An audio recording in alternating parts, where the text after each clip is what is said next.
আসসালামু আলাইকুম প্রিয় দর্শক। আজকে আলোচনা করব আনারস এবং দুধ একসাথে খেলে কি মানুষ মারা যাবে বা কোনো রোগ হবে। আনারস খুবই পুষ্টি সমৃদ্ধ ফল, যেখানে vitamin A, vitamin C, calcium, phosphorus, potassium এবং ব্রোমোলেইন নামে গুরুত্বপূর্ণ একটি এনজাইম থাকে। এছাড়া শর্করা, আমিষ এবং বিভিন্ন খনিজ এতে পাওয়া যায়।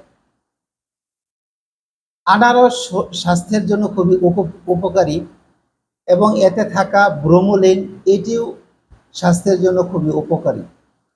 আনারস এবং দুধ একসাথে যখন মিশানো হয় তখন দুধ জমাট বেঁধে যায়, কারণ আনারসে একটি যে উপাদান থাকে ব্রোমোলিন, এর ফলে দুধ জমাট বেঁধে যায়।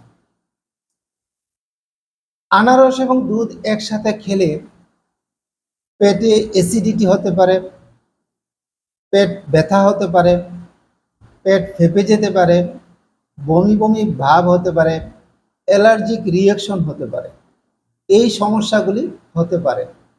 এছাড়া অন্য কোনো সমস্যা হওয়ার সম্ভাবনা নেই, এটি বৈজ্ঞানিকভাবে প্রমাণিত। তবে পুষ্টিবিদরা যে বিষয়টা সবসময় বলে থাকেন যে বিপরীতধর্মী খাবার একসাথে না খাওয়াই ভালো।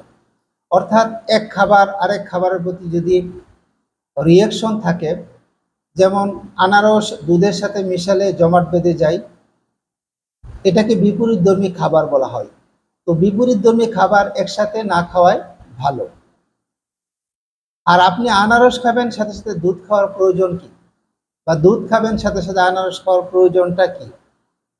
আমরা যখন খাবো তখন দুধ এবং আনারস এই দুটার মাঝে 1 ঘন্টা পার্থক্য রাখবো, তাহলে আমাদের এই অ্যালার্জিক রিয়াকশন বা পেট ফাঁপা, অ্যাসিডিটি, বমি বমি ভাব এই সমস্যাগুলি হবে না। সবাই ভালো থাকবেন, সুস্থ থাকবেন। আসসালামু আলাইকুম।